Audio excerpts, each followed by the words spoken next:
Halo semuanya, nama saya Febriani dengan NIM 178110922 dari kelas APA Sore. Pada pertemuan kali ini, saya ingin mereview mengenai forum kedua hingga forum ke-12. Langsung saja, kita masuk ke forum yang kedua. Pada forum kedua, saya ada membahas mengenai varians, di mana saya bertanya mengenai varians dari data tunggal, kemudian teman saya bernama Ferawati menjawabnya. Langkah pertama sebelum kita mencari varians, kita hitung dulu rata-ratanya. Dengan membagikan total semua data dibagi jumlah datanya ada berapa. Didapat hasilnya 4. Kemudian kita hitung variansnya dan didapatkan variansnya sebesar 1,2. Yang kedua, desil data tunggal. Teman saya bertanya mengenai desil data tunggal, di manakah letak DS2 dan DS7. Kemudian saya menjawabnya, yang pertama kita cari dulu letak DS2. DS2 itu berada di pada nilai 41. Cara mencari DS2 yaitu dengan membagikan 2/10 dikali N tambah 1. Untuk posisi DS ke-7 juga sama, 7/10 kali N tambah 1. Dan didapat hasil DS7 73,5. Jadi posisi DS7 berada pada nilai 73,5 dan DS2 41. Kemudian kita masuk ke forum ketiga, di mana saya membahas mengenai ukuran penyebaran data. Saya bertanya mengenai ukuran penyebaran data. Kemudian teman saya Lina menjawabnya, H sama dengan Q3 kurang Q1, di mana H merupakan jangkauan interkuartil, Q3 sama dengan kuartil ketiga, Q1 sama dengan kuartil pertama. Ini merupakan contoh dari range interkuartil. Penyelesaiannya, hal pertama yang harus kita lakukan yaitu mengurutkan datanya untuk mencari kuartil atas dan kuartil bawahnya, yakni sebagai berikut. Ini adalah data setelah diurutkan. Kemudian dari sini bisa kita lihat, ini kuartil 1, ini kuartil 2,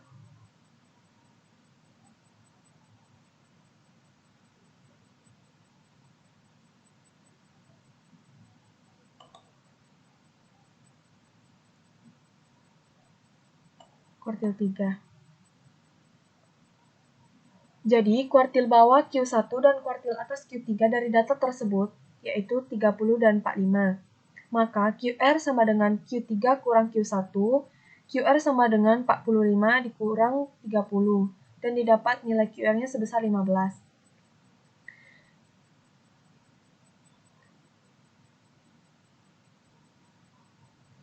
Kemudian data kelompok.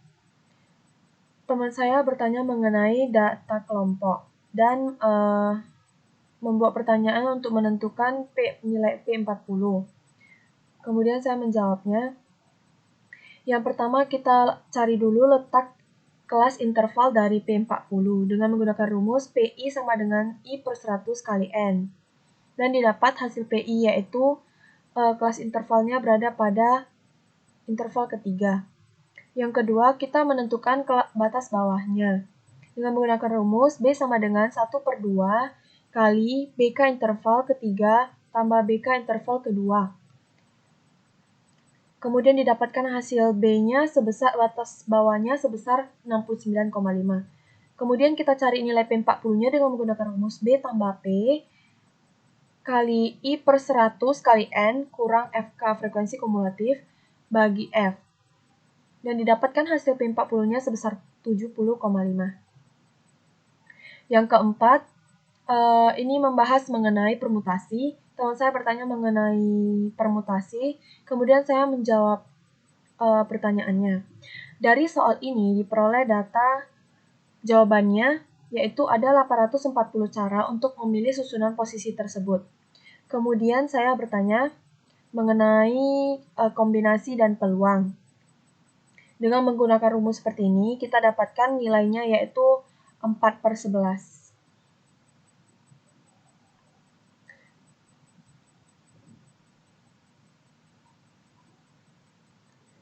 Yang ketiga juga masih sama, soal kombinasi dan peluang. Ini rumusnya dan hasilnya yaitu 1.860.480. Jadi dari soal ini, kemungkinan yang ada yaitu 18640, 1860, 480. Kemudian kita masuk ke forum kelima, yaitu membahas mengenai distribusi normal. Di mana distribusi normal ini kita melihat data kita apakah normal atau tidak. Saya membuatkan soal, kemudian jawabannya. Dari soal distribusi normal ini, diperoleh jawaban yaitu Z dalam kurung X lebih besar dari 85 sama dengan 6,68%. Kemudian soal yang kedua masih sama mengenai distribusi normal. Dari soal ini kita menggunakan rumus Z sama dengan X kurang berat rata-ratanya dibagi standar deviasinya. Kita masukkan angkanya ke dalam rumus. Z untuk 10,5 sama dengan 10,5 kurang 6. Nah, merupakan rata-rata. 10,5 merupakan beratnya. Dan 3,5 itu merupakan standar deviasinya. Diperoleh 1,28. Sedangkan Z untuk 4, yaitu 4 dikurang 6, dibagi 3,5. Hasilnya minus 0,57. Kemudian kita masuk untuk forum ke-6. Di sini ada membahas mengenai uji validitas. Ini adalah salah satu data mengenai uji validitas.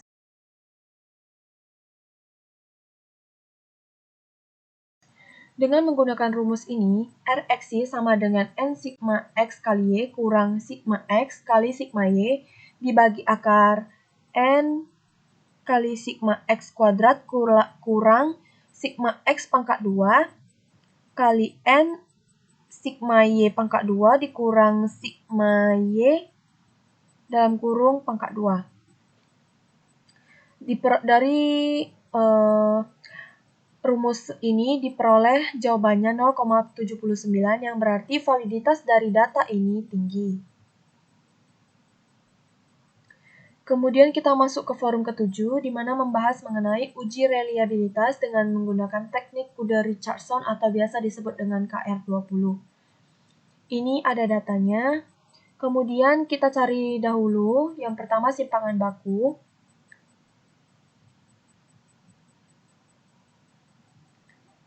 Di mana rumus untuk mencari simpangan baku sama dengan S sama dengan akar sigma X pangkat 2 dikurang sigma X dalam kurung pangkat 2 bagi N per N lagi.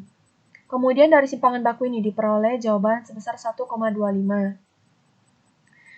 Lalu kita masukkan ke dalam rumus Kuder-Richardson, yaitu R11 sama dengan K per K kurang 1 dikali I per I kurang jumlah varian per butir dibagi S pangkat 2. S pangkat 2 merupakan standar deviasi dipangkatkan 2. Diperoleh jawaban sebesar 0,478. Yang kedua, uji reliabilitas dengan teknik alfa. Di sini saya sudah menyediakan datanya. Kemudian langkah pertama kita menghitung varian setiap skornya.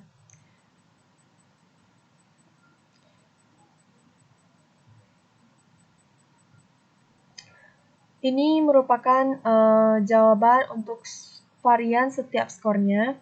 Kemudian kita cari varian totalnya. Dan kita masukkan ke dalam rumus alfa. R11 sama dengan K dibagi K kurang 1 kali I kurang jumlah varians per butir per varians total. Diperoleh hasilnya sebesar 0,935. Yang ketiga, uji validitas.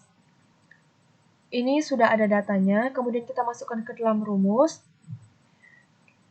Rxy sama dengan N kali sigma X kali Y kurang sigma X kali sigma Y dibagi akar N sigma X kuadrat dikurang sigma X dalam kurung kuadrat kurang N kali sigma Y kuadrat kurang sigma Y dalam kurung kuadrat. Diperoleh hasilnya sebesar 0,31. Yang dapat disimpulkan, semakin tinggi koefisien korelasi yang dimiliki, makin valid bukti instrumen tersebut. Secara umum, jika koefisien korelasi sudah lebih besar dari 0,3, maka butir instrumen tersebut sudah dikatakan valid. Kita masuk ke forum ke-8. Yang pertama membahas mengenai analisis regresi. Ini datanya. Kemudian kita masukkan ke dalam rumus. Saya menggunakan, untuk menentukan nilai AB, saya menggunakan determinasi. Sehingga didapatkan persamaan regresinya, persamaan regresi linearnya, yaitu Y sama dengan 3,25 tambah 1,25X. Konstan sama dengan 3,25, yang dapat disimpulkan nilai konstanta yang positif menunjukkan pengaruh positif variabel independen. Jika variabel independennya naik atau berpengaruh dalam satu satuan, maka variabel omset penjualan akan naik. Yang kedua, jika variabel X naik satu satuan, maka omset penjualan akan mengalami peningkatan sebesar 1,25. Kemudian kita masuk analisis regresi yang kedua. Ini soalnya. Kemudian masukkan ke dalam rumus, B sama dengan N kali sigma XY kurang sigma X kali sigma Y per N kali sigma X pangkat 2 kurang sigma X dalam kurung pangkat 2. Sehingga didapatkan nilai B-nya sebesar min 0,5. Dan untuk mencari A-nya,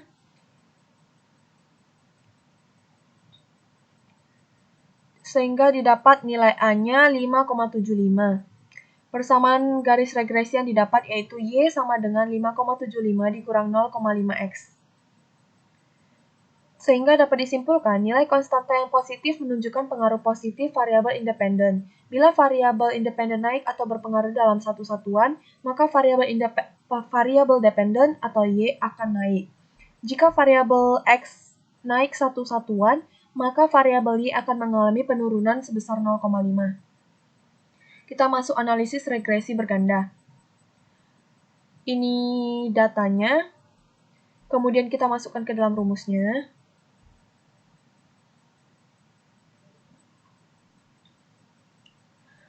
Sehingga diperoleh nilai regresi linear berganda dengan dua variabel bebas adalah Y sama dengan 12,7753 dikurang 0,001 X1 kurang 0,488 X2. Nilai A sebesar 12,7753, artinya jika tidak ada harga minyak goreng dan pendapatan konsumen, namun permintaan akan minyak goreng sebanyak 12,7753. Untuk nilai B sebesar minus 0,001, artinya jika harga minyak goreng meningkat Rp1, maka akan terjadi penurunan permintaan sebesar 0,01, di mana pendapatan konsumen dianggap tetap. Yang ketiga, nilai B2 sama dengan min 0,488. Artinya, jika pendapatan konsumen mengalami kenaikan sebesar Rp1, maka akan terjadi penurunan permintaan gula sebesar 0,488 satuan di mana harga gula dianggap tetap. Kemudian kita masuk ke forum yang ke-9. Yang pertama ada membahas mengenai uji Kolmogorov-Smirnov dengan menggunakan satu sampel. Ini sudah ada datanya. Dari sini kita tentukan hipotesisnya. Hipotesis terdiri dari dua biasa. H0 di mana data berdistribusi secara normal. Yang H1 data tidak berdistribusi normal. Kita masukkan ke dalam rumusnya X rata-rata sama dengan 1 per N sigma XI.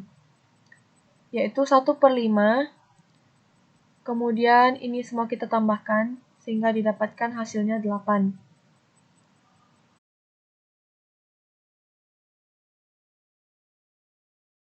Di tabel F, buku Schlegel, untuk N sama dengan 5 dan A sama dengan 0,05 didapatkan D tabel sebesar 0,565. Karena D hitung lebih kecil dari D tabel, maka gagal tolak H0. Kesimpulan, data berdistribusi secara normal. Kemudian ada uji Kolmogorov-Smirnov yang kedua. Ini sudah ada datanya. Dari data ini, kita buat hipotesisnya H0 yaitu distribusi data sampel sama dengan berdistribusi normal. H1, distribusi data sampel tidak sama dengan distribusi normal. Sehingga diperoleh nilai D sebesar 0,198 dan D tabel 0,246. Kesimpulannya, dengan menggunakan metode Kolmogorov-Smirnov diperoleh kesimpulan bahwa H0 tidak ditolak karena D lebih kecil daripada D tabel. Artinya data berasal dari populasi berdistribusi normal. Kemudian kita masuk ke uji Kolmogorov-Smirnov yang ketiga. Dari sini sudah ada soalnya. Kemudian kita hitung rata-ratanya. Sigma X per N. Didapatkan 70, kemudian varians sebesar 16,330, D maksimal 0,125. Berdasarkan tabel distribusi Kolmogorov-Smirnov, yaitu 0,327, yang memiliki kesimpulan, nilai statistik dari uji Kolmogorov-Smirnov sebesar 0,125 lebih kecil dibandingkan nilai kritis Kolmogorov-Smirnov 0,327. Maka hipotesis 0 diterima dan hipotesis H1 ditolak. Sehingga asumsi mengenai data nilai ujian akuntansi semester 3 ditarik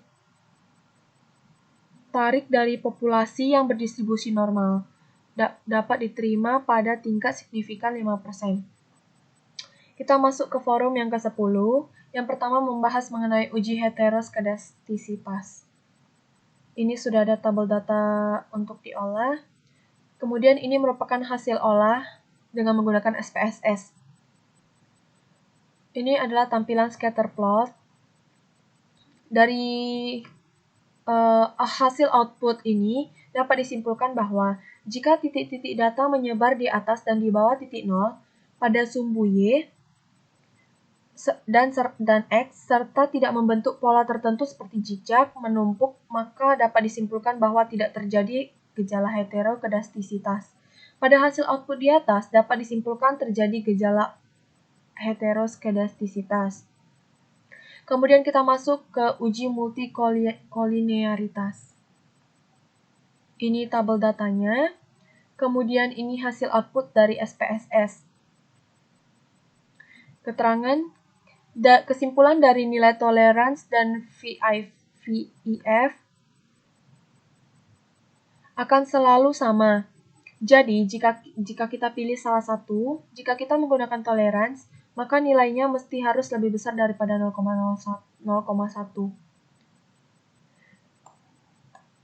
Ini yang tolerans.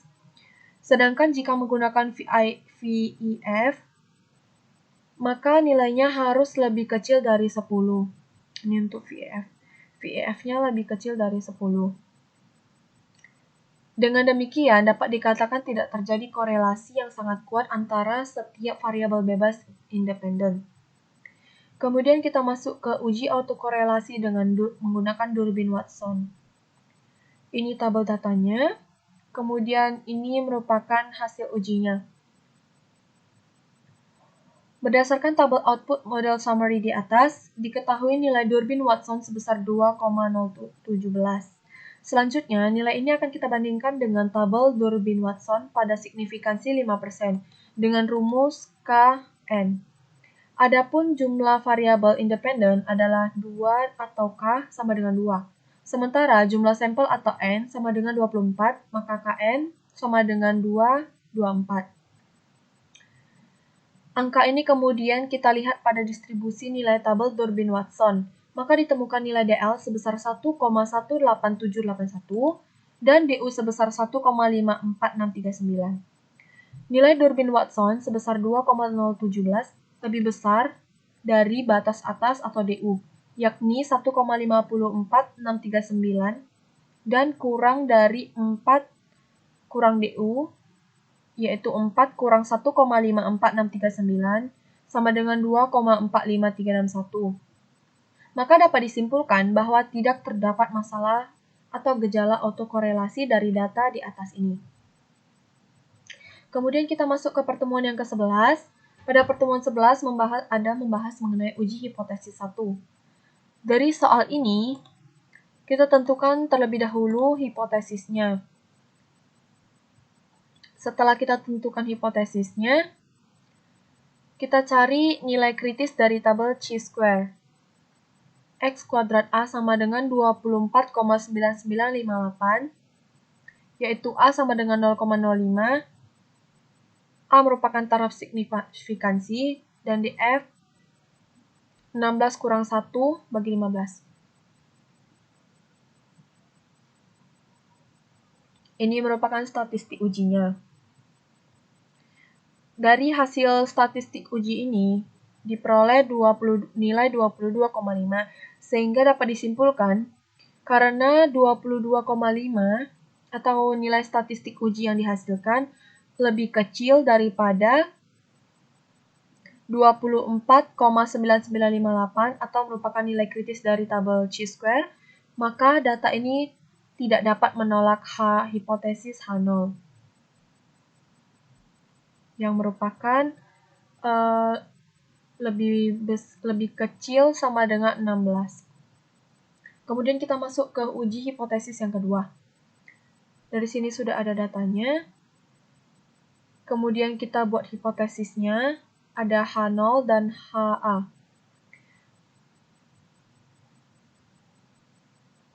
Kita menentukan daerah kritisnya, sehingga dapat disimpulkan karena T bernilai 2,07 lebih besar dari 1,725, maka H0 ditolak pada taraf signifikansi 10%. Ini berarti bahwa kedua pembelajaran memberikan hasil pembelajaran yang tidak sama.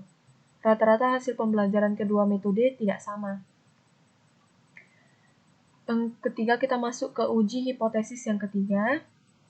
Ini sudah ada datanya. Kemudian yang pertama kita tentukan dulu hipotesisnya seperti biasa, ada H0 dan HA. HA yaitu P sama dengan 40% dan HAP tidak sama dengan 40%. Yang kedua,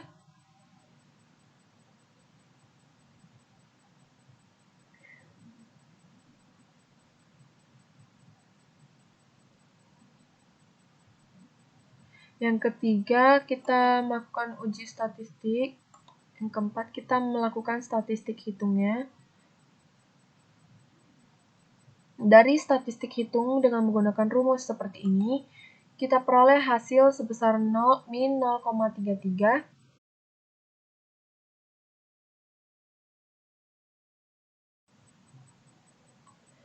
Yang memiliki kesimpulan, statistik hitung Z yaitu min 0,333 lebih besar dari min 1,96 atau berada di daerah penerimaan H0. H0 diterima. Proporsi kemasan keripik yang rusak adalah sebesar 40%.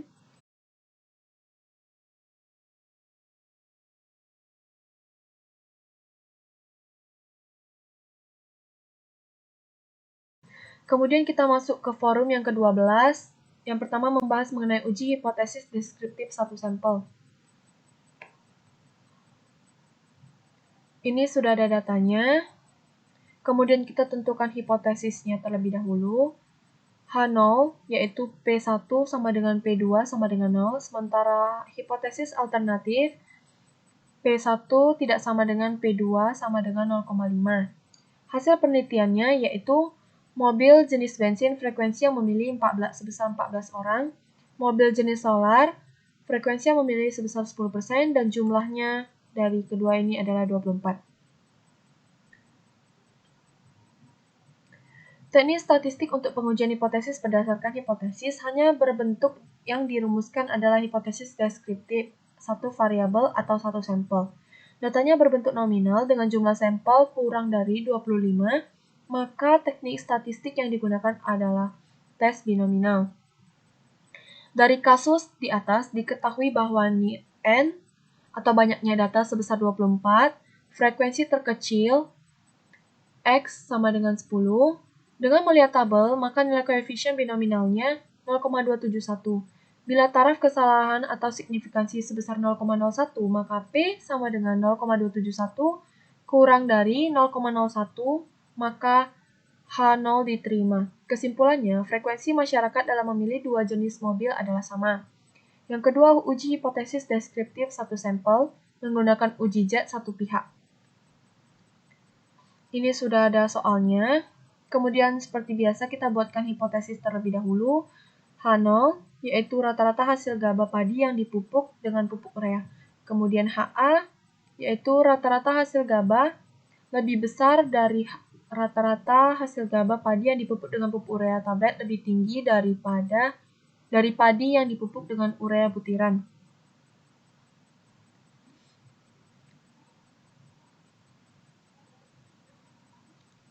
Dari hasil di atas, dapat disimpulkan kriteria pengambilan kesimpulan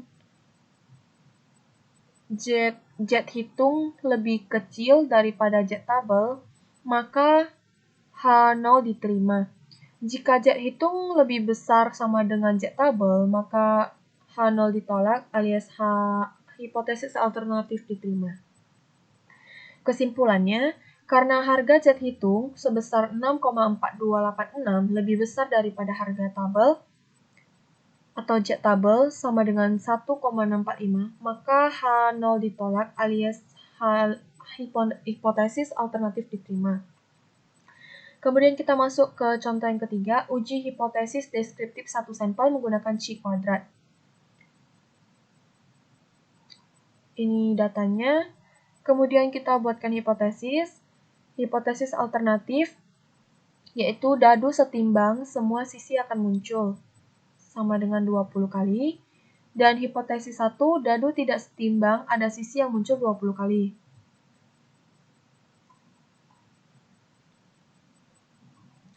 Yang kedua, statistik uji X pangkat 2 atau chi kuadrat. Yang ketiga, nilai X. Yang ketiga, nilai sama dengan 5%, yaitu 0,05. Yang keempat, nilai tabel X pangkat 2, K sama dengan 6, DB sama dengan K kurang 1 sama dengan 5. Wilayah kritis sama dengan penolakan H0 jika X kuadrat hitung lebih besar dari X kuadrat tabel. Yang keenam, perhitungan X pangkat 2. X pangkat 2 hitungnya didapatkan sebesar 1,70. Yang ketujuh, kesimpulannya, X pangkat 2 hitung sama dengan 1,70 lebih kecil daripada X pangkat 2 tabel. Nilai X kuadrat hitung ada di daerah penerimaan hipotesis 0. Hipotesis 0 diterima, pernyataan dadu setimbang dapat diterima. Sekian review forum yang dapat saya sampaikan. Terima kasih.